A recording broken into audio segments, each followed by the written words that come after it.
السلام علیکم ورحمۃ اللہ وبرکاتہ۔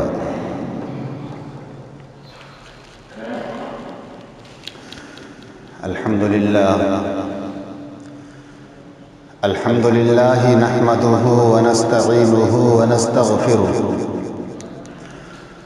ونؤمن به ونتوکل علیہ ونعوذ باللہ من شرور انفسنا ومن سیئات اعمالنا من يهده الله فلا مضل له ومن يضلله فلا هادي له ونشهد أن لا إله إلا الله وحده لا شريك له ونشهد أن سيدنا وسندنا ونبينا ومولانا محمدا عبده ورسوله أما بعد أعوذ بالله من الشيطان الرجيم بسم الله الرحمن الرحيم يومئذ تعرضون لا تخفى منكم خافية فأما من أوتي كتابه بيمينه فيقول هاؤم اقرءوا كتابيه إني ظننت أني ملاق حسابيه فهو في عيشة راضية صدق الله مولانا العظيم وصدق رسوله النبي الكريم۔ آواز پیچھے ہے برابر؟ زیادہ ہے؟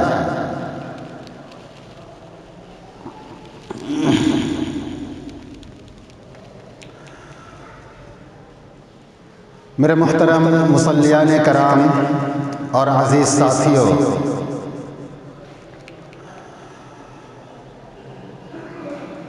اللہ کا شکر ہے، گرمی ہو رہی ہو تو پنکھا چلا لیجیے اندر کا۔ اللہ کا شکر ہے کہ اللہ نے ہم سب کو ایمان والا بنایا اور اپنے محبوب سرکار دو عالم صلی اللہ علیہ وسلم کی امت میں پیدا فرمایا۔ اس امت میں پیدا ہونا یہ بہت بڑی خوش نصیبی ہے، بہت بڑی دولت ہے۔ علماء نے لکھا ہے کہ قیامت کے میدان میں تمام انبیاء کرام اپنی امت کے ساتھ حاضر ہوں گے، ہر ایک کا حساب و کتاب بھی ہوگا، لیکن جب اس امت کی باری آئے گی اور اس امت کی باری سب سے اخیر میں آئے گی، حساب و کتاب میں سب سے اخیر میں اس امت کا نمبر آئے گا، امت محمدیہ کا نمبر آئے گا۔ جب ان کو حساب و کتاب کے لیے بلایا جائے گا تو ان کا حساب و کتاب اللہ رب العزت پردے میں فرمائیں گے۔ کیا گناہ ہوگا، کیا نیکی ہوگی، وہ باہر والوں کو پتہ نہیں چل پائے گا۔ اس امت میں پیدا ہونا یہ بہت بڑی دولت ہے، اللہ کی طرف سے بہت بڑا انعام ہے۔ اللہ رب العزت نے جب ہمیں بڑی بڑی دولتوں سے نوازا ہے، بڑے بڑے انعامات ہمارے اوپر کیے ہیں، ہمیں بھی چاہیے کہ ہم ان انعامات کی قدر کریں، عزت کریں۔ آج ہمارا ماحول، ہمارا معاشرہ، خود ہماری زندگی جب ہم دیکھتے ہیں اور ہم اپنی زندگی کو قرآن کے احکام سے تولتے ہیں، برابر کرتے ہیں، تو ایسا معلوم ہوتا ہے کہ ہماری زندگی کے اندر کچھ بھی اسلام ہے ہی نہیں۔ ایسا لگتا ہے کہ جیسے صرف ہم ایک اسلامک لباس کے اندر ہیں، ہمارا نام اسلامک ہے، اور جو احکام ہیں قرآن و حدیث کے اندر، جو حضور کا طریقہ تھا، جو حضور کی زندگی تھی، جو صحابہ کرام کی زندگی تھی، ان کا طرز تھا، ان کا عمل تھا، وہ ہمارے اندر نہیں ہے۔ اللہ تعالی ہم سب کو شریعت کے مطابق چلنے کی اور حضور کی سنتوں پر عمل کرنے کی توفیق نصیب فرمائے۔ بات چل رہی تھی پچھلے ہفتے قیامت کے حوالے سے، قبر کے اندر کیا معاملہ پیش ہونے والا ہے، کیا ہمارے ساتھ ہوگا، کیسے سوال و جواب ہوں گے، کس طرح کے فرشتے آئیں گے اور وہ ہمارے ساتھ کیسا برتاؤ کریں گے۔ امید کرتا ہوں کہ بات ذہن میں ہوگی۔ قرآن کی آیت جو میں نے تلاوت کی تھی اس کا ترجمہ میں نہیں کر پایا تھا پچھلے ہفتے، اس ہفتے میں نے آپ کے سامنے پھر وہی آیت کریمہ تلاوت کی ہیں، رکھی ہیں، جس کے اندر اللہ رب العزت نے قیامت کے منظر کو بیان کیا کہ وہاں پر نیک اور بد، اچھے اور برے لوگوں کے ساتھ کیسا معاملہ کیا جائے گا، ان کے ساتھ کیا برتاؤ کیا جائے گا۔ انسان جو بھی اس دنیا کے اندر آیا ہے، ہر ایک کو موت کا مزہ چکھنا ہے، کوئی بچ نہیں سکتا۔ ہم نے دیکھا کہ انبیاء کرام کو بھی موت آئی، اور جو بد سے بدتر انسان تھے، بدترین انسان تھے، ان کو بھی موت آئی، حتیٰ کہ جنہوں نے اپنے آپ کو خدا کہلوایا، اپنے سامنے لوگوں کو سجدہ کرایا، ان کو بھی موت آئی۔ واقعات آپ لوگوں نے بہت سن رکھے ہیں، بال سفید ہو گئے واقعات سنتے سنتے، لیکن واقعات کے اندر جو سبق ہے وہ ہماری زندگی کے اندر نہیں آیا۔ اب بھی جب ہم سنتے ہیں کوئی واقعہ تو تھوڑی دیر کے لیے ہم ایموشنل ہو جاتے ہیں، ہمارے دل میں عجیب کیفیت پیدا ہو جاتی ہے، لیکن جب ہم دنیا کے معاملات کے اندر جاتے ہیں تو پھر وہی حالت ہماری ہو جاتی ہے جو پہلے تھی۔ خیر، ایک شخص کی ملاقات ہو گئی ملک الموت سے، ملک الموت سے ایک شخص کی ملاقات ہو گئی۔ اس شخص نے کہا کہ بھائی اب تو مرنا ہی ہے، موت کا مزہ ہر ایک کو چکھنا ہی ہے۔ اللہ نے فرما دیا کل نفس ذائقۃ الموت، ہر ایک کو مرنا ہے، موت کا مزہ چکھنا ہے، کوئی بچ نہیں سکتا، کوئی بھاگ نہیں سکتا، کوئی چھپ نہیں سکتا۔ ایک کام کرو، جب تم کسی انسان کی روح قبض کرنے کے لیے آتے ہو تو تم پہلے وارننگ کیوں نہیں دے دیتے ہو؟ ملک الموت سے اس شخص نے کہا کہ اس دنیا کا دستور ہے کہ جب کسی کو پولیس پکڑتی ہے یا سرکاری افسر پکڑنے کے لیے آتے ہیں تو پہلے نوٹس وغیرہ گھر پر بھیجتے ہیں کہ فلاں لوگوں نے تمہارے اوپر کیس کیا ہے یا فلاں جرم میں تمہیں پکڑا جانے والا ہے، تم اپنے لیے کچھ تیاری کر لو، بچنے کی کچھ تیاری کر لو، وکیل وغیرہ کر لو، جو کرنا ہے کر لو، اپنی صفائی پیش کرنی ہے عدالت کے اندر، کرنا ہے کر لو، اس کی تیاری انسان کر لیتا ہے۔ تم اتنے بڑے سفر پر ہم کو لے کر جا رہے ہو کہ جہاں سے ہمیں واپس ہی نہیں آنا ہے۔ اس شخص نے کہا ملک الموت سے کہ تم جس کے پاس آتے ہو اور اسے لے کر جب اس دنیا سے چلتے ہو تو ایسے سفر پر لے کر جاتے ہو، ایک ایسی زندگی کی طرف، ایسی دنیا کی طرف لے کر جاتے ہو، آخرت کی طرف لے کر جاتے ہو جہاں سے انسان کو واپس آنا ہی نہیں ہے۔ انسان چیختا رہے، چلاتا رہے، اسے واپس نہیں آنا ہے۔ جب اتنے بڑے سفر پر لے کر جا رہے ہو ہمیں تو پہلے کچھ نوٹس وغیرہ تو بھیج دیا ہوتا تاکہ ہم کچھ تیاری کر لیتے۔ ملک الموت نے کہا کہ صاحب میں نے ایک مرتبہ نوٹس نہیں، تیری زندگی کے ہر سیکنڈ کے اندر میں نے نوٹس تجھے بھیجا ہے۔ میرے اللہ نے تیرے پاس ہر سیکنڈ، ہر لمحہ ایک نوٹس بھیجا ہے، لیکن تم نے اس نوٹس کو کبھی نوٹس ہی نہیں کیا۔ کیا نوٹس ہے؟ اس دنیا کے اندر آنا، یہ اس بات کی دلیل ہے کہ اب ہمارے اوپر موت آنے والی ہے۔ جب تک ہم اس دنیا کے اندر نہیں آئے تھے، عالم ارواح میں تھے، الست بربکم قالوا بلا شہدنا ان تقولوا یوم القیامہ، عہد الست میں اللہ نے ہم تمام لوگوں سے جتنے قیامت تک پیدا ہوں گے سب سے عہد لیا۔ جب ہم اس حال میں تھے تو ہمارے اوپر موت نہیں آنی تھی۔ جب ہم اس دنیا کے اندر آ گئے تو اس دنیا کے اندر آنا یہی اس بات کو بتلاتا ہے کہ ہمارے اوپر موت آنے والی ہے۔ اب ہم جیسی ہی دنیا میں آئے موت ہمارا پیچھا کرنا شروع کر رہی ہے۔ پیدائش کے وقت، پھر جیسے جیسے دن گزرتے گئے تو بڑا ہوتا گیا، جوان ہوتا گیا، ہر لمحے ہم نے نوٹس تمہارے سامنے بھیجا۔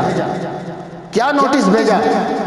آئے دن ہم دنیا کے اندر جنازہ اٹھتے ہوئے دیکھتے ہیں، ہم اپنے رشتہ داروں کو، اپنے پڑوسیوں کو اپنے کاندھے پر سوار کر کے بٹھا کر چارپائی پر ان کو قبرستان پہنچاتے ہیں۔ یہ بھی ایک نوٹس ہے کہ دیکھو آج تمہارے اپنے جا رہے ہیں، تمہارے رشتہ دار جا رہے ہیں، کل کو تمہارا نمبر ہو سکتا ہے، خیال رکھنا۔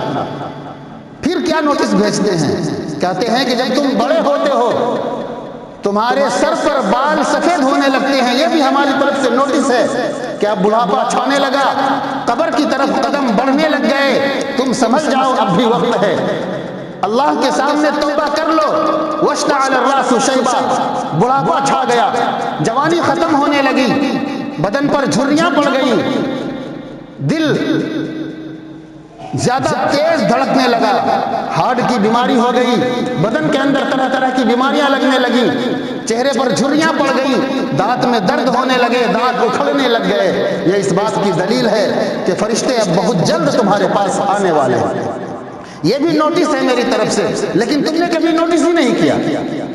ہر روز آئے دن تم حادثات میں لوگوں کو مرتے ہوئے دیکھتے ہو. کوئی شادی کے لیے نکلا، راستے میں ایکسیڈنٹ ہو گیا، کئی لوگوں کی جان نکل گئی. کہیں سیلاب آیا، کئی لوگ صفحہ ہستی سے مٹا دیے گئے. کہیں کوئی ٹرین کا حادثہ ہو گیا، بڑے بڑے لوگ اس میں سوار تھے جنہوں نے کبھی سوچا بھی نہیں تھا کہ موت ہمارے قریب آ سکتی ہے. ان کو سنبھلنے کا موقع تک نہیں ملا، اپنے گھر والوں سے بات کرنے کا موقع نہیں ملا، اپنے بیوی بچوں کو تسلی دینے کا موقع نہیں ملا. ان کی جان نکل گئی، وہ ختم ہو گئے. جہاز اڑان بھرتا ہے، بڑے بڑے کرنل، افسر، بڑے بڑے مالدار لوگ جن کے ذہن میں یہ خیال تک نہیں آتا کبھی کہ ہمارے بھی موت آنی ہے، ہمیں بھی مر کر جانا ہے. جہاز کرش کرتا ہے اور فوراً اس طرح سے ختم ہوتے ہیں کہ ان کے جسم کا ایک ٹکڑا بھی ان کے گھر والوں کو نصیب نہیں ہوتا. یہ سب چیزیں کیا ہیں؟ ہمیں بتا رہی ہیں کہ ہماری بھی موت ایک دن آنی ہے. ہمیں بھی آخرت کی تیاری کرنی چاہیے. آخرت کے اندر کیا معاملہ ہمارے ساتھ پیش آنے والا ہے وہ قبر سے ہی شروع ہو جاتا ہے. اللہ نے قرآن کریم کے اندر فرمایا، جو آیت کریمہ میں نے آپ کے سامنے تلاوت کی، یومئذ تعرضون لا تخفى منکم خافیہ. قیامت کا منظر اللہ رب العزت نے سورہ حاقہ کے اندر پارہ 29 الحاقۃ ما الحاقۃ، یہاں سے سورہ شروع ہوتا ہے، قیامت کے منظر کو بیان کیا اور آگے فرمایا یومئذ تعرضون لا تخفى منکم خافیہ. قیامت کے دن جب آدم علیہ السلام سے لے کر قیامت تک آنے والے آخری انسان تک ہر کوئی موجود ہوگا، تمہاری ہر چھپی ہوئی بات کو، ہر ظاہری بات کو، ہر عمل کو ظاہر کر دیا جائے گا، لوگوں کے سامنے پیش کر دیا جائے گا. ہم رات کے اندھیرے میں تنہائی میں بیٹھ کر روم کے اندر، کمرے کے اندر بند ہو کر جو گناہ کرتے تھے وہ سب وہاں پر کھل جائے گا. آج لوگ ہمارے لباس کو دیکھ کر، ہمارے عالیشان مکان کو دیکھ کر، ہمارے چلنے پھرنے کے انداز کو دیکھ کر یہ سمجھتے ہیں کہ ہم بڑے نیک ہیں. یہ سمجھا جاتا ہے کہ بڑے نیک ہیں، بڑے نمازی ہیں، بڑے پاک باز ہیں، جھوٹ نہیں بولتے ہوں گے، یہ نہیں کرتے ہوں گے، وہ نہیں کرتے ہوں گے. اللہ سے کوئی چیز چھپی ہوئی نہیں ہے. اللہ ہر ایک کے ہر عمل کو جانتا ہے. ہم تنہائی میں چھپ کر گناہ کرتے ہیں اور لوگوں کے سامنے ایسا دکھلاوا کرتے ہیں، ہماری زبان بھی میٹھی ہو جاتی ہے، جبکہ پس پردہ دیوار کے پیچھے چھپ کر ہم لوگوں کی برائی بیان کرتے ہیں، کسی کی عزت لوٹنے کی بات کر رہے ہوتے ہیں، کہیں جھوٹ بول رہے ہوتے ہیں، کہیں چغلی کر رہے ہوتے ہیں، کہیں غیبت کر رہے ہوتے ہیں، کہیں کسی کی عصمت دری کی بات کر رہے ہوتے ہیں، کہیں کسی کی زمین دبانے کی بات کر رہے ہوتے ہیں، کہیں رشوت اور سود خوری کی بات کر رہے ہوتے ہیں، اور لوگوں کے سامنے میٹھی زبان سے پیش آتے ہیں. وہ سمجھتے ہیں کہ یہ بڑا نیک انسان ہے. اللہ کہتا ہے کہ وہاں پر ہم سب کچھ کھول کر رکھ دیں گے جو دنیا کے اندر تم پسے پردہ کیا کرتے تھے، چھپ کر کیا کرتے تھے. الیومئذ تعرضون لا تخفى منکم خافیہ. فَأَمَّا مَنْ أُوتِيَ كِتَابَهُ بِيَمِينِهِ فَيَقُولُ هَاؤُمُ اقْرَءُوا کِتَابِیَهْ. اللہ نے یہاں پر نیک لوگوں کا حال بیان کیا جو اللہ پر ایمان رکھتے ہیں، اللہ سے ڈرتے ہیں، ان کا حال بیان کیا کہ بڑے خوش نصیب ہیں وہ لوگ من اوتیہ کتابہ بیمینی، جن کا نامہ اعمال ان کے داہنے ہاتھ میں پیش کیا گیا. پنکھا چلا دیجیے. فَأَمَّا مَنْ أُوتِيَ كِتَابَهُ بِيَمِينِهِ فَيَقُولُ هَاؤُمُ اقْرَءُوا کِتَابِیَهْ. وہ خوشی کے مارے لوگوں کو دکھلاتا پھرے گا اور کہے گا کہ لو میرا نامہ اعمال پڑھ لو. ہاؤم اقرؤوا کتابیہ. وہ بڑا خوش نصیب ہوگا جن کے داہنے ہاتھ میں نامہ اعمال دیا جائے گا، بہت خوش ہوگا. ایسی خوشی ان کو حاصل ہوگی کہ پوری دنیا کی دولت بھی اگر اس کے قدموں میں رکھ دیا جائے تو اس دن جو خوشی ہوگی وہ دنیا میں کبھی حاصل نہیں ہوئی ہوگی. فَأَمَّا مَنْ أُوتِيَ كِتَابَهُ بِيَمِينِهِ فَيَقُولُ هَاؤُمُ اقْرَءُوا کِتَابِیَهْ إِنِّي ظَنَنْتُ أَنِّي مُلَاقٍ حِسَابِیَهْ. وہ آواز لگاتا پھرے گا، چلاتا پھرے گا کہ مجھے یقین تھا کہ مجھے اللہ سے ایک دن ملاقات کرنی ہے، ملنا ہے، سو میں نے اچھا عمل کیا. دنیا کے اندر میں نیک عمل کرتا رہا، ہمیں بھی یقین ہے کہ ہمیں اللہ کے یہاں جانا ہے، اللہ کے سامنے حاضر ہونا ہے۔ محمد عربی صلی اللہ علیہ وسلم جن کے بارے میں ہم یہ دعویٰ کرتے ہیں کہ ہم عاشق نبی ہیں، ہم ان کے غلام ہیں، ان کی زندگی اور ہماری زندگی دونوں کے اندر زمین و آسمان کا فرق آج نظر آتا ہے۔ ہمیں یقین تو ہے کہ مرنے کے بعد اٹھنا ہے، اللہ کے سامنے حاضر ہونا ہے، نبی کو اپنا چہرہ دکھانا ہے، لیکن ہم اس کے لیے کبھی بھی تیاری نہیں کرتے ہیں۔ تیاری کرنی چاہیے۔ اللہ نے فرمایا انی ظننت انی ملاق حسابیہ فہو فی عیشۃ راضیہ، وہ عیش و آرام کی زندگی میں ہوں گے۔ جو لوگ کامیاب ہو گئے، جن کا نام اعمال داہنے ہاتھ میں دیا گیا، جنہوں نے دنیا کے اندر رہتے ہوئے اللہ کے حکموں کو مانا، کبھی کسی کو تکلیف نہیں پہنچایا، کسی کی زمین نہیں دبائی، کسی کی عصمت دری نہیں کی، کسی کو بری نظر سے نہیں دیکھا، کبھی گندی چیز نہیں دیکھی، کبھی گانا نہیں سنا، کبھی غلط چیز نہیں سنا۔ گانا سے ایک لفظ یاد آ گیا، جو لوگ گانا سنتے ہیں علماء کرام نے لکھا ہے کہ ان کا دل اسلام سے پھیر دیا جاتا ہے، ایمان سے پھیر دیا جاتا ہے۔ اس کی کئی صورتیں ہیں، علماء نے سب سے اصل وجہ جو لکھی ہے کہ جو لوگ گانا سنتے ہیں قبر کے اندر ان کا چہرہ، ان کا دل قبلے کی جانب سے پھیر دیا جاتا ہے۔ یہ بہت بڑا عذاب ہے کہ قبلے کی طرف قبر کے اندر اپنے جنازے کا ہم چہرہ کر کے رکھتے ہیں، لیکن اگر اس کے اندر یہ برائی ہو گانا سننے کی، وہ گانے کو اچھا سمجھتا ہو، سنتا ہو، لطف اندوز ہوتا ہو، اس کا چہرہ مرتے ہی قبلے سے پھیر دیا جاتا ہے۔ بہرحال انی ظننت انی ملاق حسابیہ فہو فی عیشۃ راضیہ، وہ عیش و آرام کی زندگی میں ہوں گے۔ اس کے آگے فرمایا وَأَمَّا مَنْ أُوتِيَ كِتَابَهُ بِشِمَالِهِ، میں تفسیر میں نہیں جا رہا ہوں کیونکہ ایک مہمان آئے ہوئے ہیں، ان کو بھی کچھ بات کرنی ہے، میں صرف ترجمہ بتا رہا ہوں۔ وَأَمَّا مَنْ أُوتِيَ كِتَابَهُ بِشِمَالِهِ فَيَقُولُ يَا لَيْتَنِي لَمْ أُوتَ كِتَابِيَهْ وَلَمْ أَدْرِ مَا حِسَابِيَهْ يَا لَيْتَهَا كَانَتِ الْقَاضِيَةَ۔ اس کے اندر اللہ رب العزت نے ان لوگوں کا حال بیان کیا جو ایمان نہیں رکھتے ہیں، جو گنہگار ہیں، جو اللہ کے حکموں پر عمل نہیں کرتے، جو من مانی زندگی گزارتے ہیں۔ اللہ فرماتا ہے کہ ان کا نام اعمال ان کو بائیں ہاتھ میں دیا جائے گا، بائیں ہاتھ میں پیٹھ کے پیچھے سے دیا جائے گا۔ اس کی تفسیر میں کچھ لوگوں نے لکھا کہ اس کے بائیں ہاتھ کو سینے سے بیچ والے سینے کے درمیان سے چیر کر، سینے کو چیر کر پیچھے کی طرف نکالا جائے گا اور اس ہاتھ میں نام اعمال دیا جائے گا۔ وہ افسوس سے کہے گا، وہ چیخے گا، چلائے گا اور وہ کہے گا یا لیتہا کانت القاضیہ، کہ زندگی کے اندر، دنیا کے اندر جو موت آئی تھی وہی سب کچھ ختم کر دیا ہوتا، موت کے بعد دوبارہ کی زندگی ہی نہ آتی، دوبارہ اللہ ہمیں اٹھاتا ہی نہیں۔ بڑا ہی پرخطر دن ہوگا، انسان پریشان حال ہوگا، اس دن کوئی بھی کسی کے کام نہیں آئے گا۔ وَأَمَّا مَنْ أُوتِيَ كِتَابَهُ بِشِمَالِهِ فَيَقُولُ يَا لَيْتَنِي لَمْ أُوتَ كِتَابِيَهْ، وہ آواز لگائے گا کہ ہائے اللہ، ہائے رب، مجھے کتاب کیوں دیا گیا، مجھے نام اعمال کیوں دیا گیا، کاش مجھے یہ نام اعمال دیا ہی نہ جاتا۔ وہ پریشان ہوگا کہ تنہائی میں میں نے گناہ کیے تھے، میں نے فلاں فلاں کام کیا تھا جس کو کسی نے نہیں دیکھا تھا، دنیا کے اندر تو سب کچھ چھپا ہوا تھا، یہ کیسے؟ سب کچھ میرے سامنے بالکل لکھا ہوا ہے۔ لا یغادر لا یغادر صغیرا ولا کبیرا، قرآن کی ایسی کچھ آیت ہے، ابھی ذہن سے نکل گئی ہے۔ وہ آواز لگائے گا کہ اس نام اعمال کو ہو کیا گیا ہے، انہوں نے نہ چھوٹے گناہ کو چھوڑا اور نہ کسی بڑے گناہ کو چھوڑا۔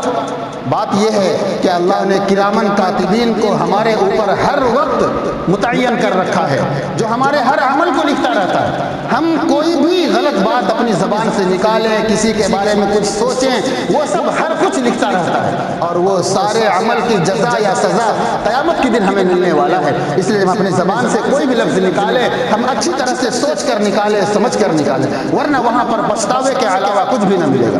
یا لیتہا یقول یا لیتنی لم اوت کتابیہ ولم ادری ما حسابیہ یا لیتہا کانت القاضیہ ما اغنی عنی مالیہ، وہ کہے گا کہ کاش موت پر ہی میری زندگی ختم ہو گئی ہوتی۔ جو بھی گنہگار ہوگا ہر ایک کی یہ خواہش ہوگی کہ کاش میری زندگی موت پر ہی ختم ہو گئی ہوتی، دنیا کے اندر جب موت آئی تھی اس کے بعد مجھے دوبارہ زندہ ہی نہ کیا جاتا، وہیں پر سب کچھ ختم کیا جاتا۔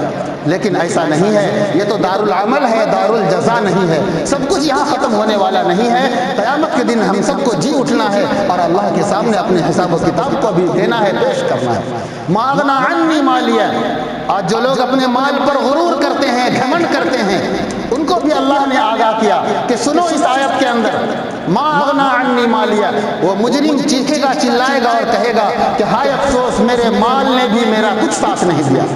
میں تو یہ سمجھتا رہا کہ مال سے پوری دنیا کو اپنے قدموں میں جھکا سکتا ہوں، میں نے پوری زندگی مال کو جمع کرنے میں لگا دیا، میں نے یہ سمجھا کہ مال سے ہر چیز کو میں خرید سکتا ہوں، حتیٰ کہ جنت جہنم کیا چیز ہے ان ساری چیزوں کو بھی میں خرید سکتا ہوں۔ اللہ کہتا ہے ما اغنا عنی مالیہ، وہ مجرم پکارے گا اور کہے گا کہ یہ مال بھی میرے کچھ کام نہیں آیا۔ ہلک عنی سلطانیہ، وہ کہے گا کہ میری بڑی حکومت تھی دنیا کے اندر، بڑا روب و دبدبا تھا، ہر چیز میرے حکم پر، میرے اشارے پر چلتی تھی دنیا کے اندر۔ وہ کہے گا کہ ہائے میری حکومت بھی چلی گئی، سب کچھ چھن گیا، اب میں خالی ہاتھ پڑا ہوا ہوں۔ ہلک عنی سلطانیہ خذوہ فغلوہ، یہ صرف ترجمہ کر رہا ہوں، مطلب نہیں بتا رہا ہوں، مطلب تفسیر میں نہیں جا رہا ہوں۔ اللہ نے فرمایا کہ خذوہ فغلوہ، جو مجرم لوگ ہوں گے، جو گنہگار لوگ ہوں گے، جو کافر ہوں گے، جو اللہ پر ایمان نہیں رکھتے ہوں گے، اللہ فرشتوں سے کہے گا کہ پکڑو ان مجرموں کو، فغلوہ، اور ان کو توق پہنا دو، ان کو توق پہنا دو، ثم الجحیم صلوہ، پھر ان کو جہنم میں ڈھکیل دو، ثم فی سلسلۃ ذرعها 70 ذراعا فاسلکوہ، یہ آیت بڑی خطرناک ہے۔ ثم فی سلسلۃ ذرعها 70 ذراعا فاسلکوہ، اس کا ترجمہ یہ کیا جاتا ہے کہ ان کو زنجیر میں جکڑ دو، زنجیر میں ان کو جکڑ دو اور جہنم میں ڈال دو۔ کس طرح سے جکڑا جائے گا؟ یہ ہمارے پیر کو پکڑ کر گردن میں لا کر پیچھے کی طرف سے باندھ دیا جائے گا۔ تفسیر میں آتا ہے کہ ان کا جسم کمان کی طرح ہو جائے گا اور ان کو جہنم میں پھینک دیا جائے گا۔ دوسرا ترجمہ جو اس لفظ کا حقیقی ترجمہ ہے، حقیقی ترجمہ ہے، وہ یہ ہے، یہ آپ تسبیح دیکھ رہے ہیں نا، تسبیح کے دانے کے بیچ سے دھاگے کو پرویا گیا ہے، دھاگے کے اندر تسبیح کے دانے کو پرویا گیا ہے۔ اس طرح سے انسان کو بھی زنجیر کے اندر پرویا جائے گا۔ انسان کا جسم اتنا موٹا ہوگا کہ انسان کے جسم کے اندر جو ایک چمڑی ہے، ابھی ایک انجیکشن لگتا ہے تو گوشت میں پہنچ جاتا ہے، اتنی موٹی چمڑی کر دی جائے گی، 70 گز موٹی چمڑی کر دی جائے گی۔ دوسری تفسیر کے مطابق ہے کہ اتنی موٹی چمڑی ہوگی کہ صرف چمڑی والے حصے کو پار کرنے میں انسان چلے تو 3 دن تک لگ جائے، 3 دن تک میں پار ہو۔ کچھ لوگوں نے یہ بھی لکھا کہ 500 سال لگ جائیں گے پار ہونے میں۔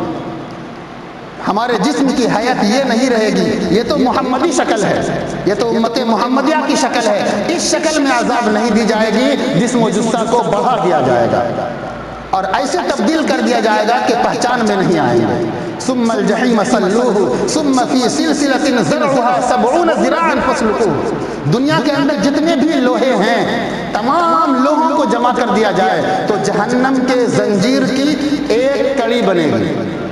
جتنے بھی لوہے ہیں تمام لوہوں کو جمع کر کے جہنم کے زنجیر کی ایک کڑی بنے گی، کئی کڑیوں سے مل کر کے زنجیر بنتی ہے، معلوم ہوگا جو زنجیر کو دیکھے ہوں گے۔ تو اتنی بڑی اور اتنی بھاری بھرکم زنجیر میں، اور اس زنجیر کی لمبائی 70 ہاتھ ہوگی، 70 گز ہوگی، 70 گز لمبی زنجیر میں جکڑ کر انسان کو جہنم میں ڈال دیا جائے گا۔ اس کے آگے انشاءاللہ آئندہ ہفتہ آپ کے سامنے بات آئے گی، اس کا ترجمہ بھی پیش کیا جائے گا۔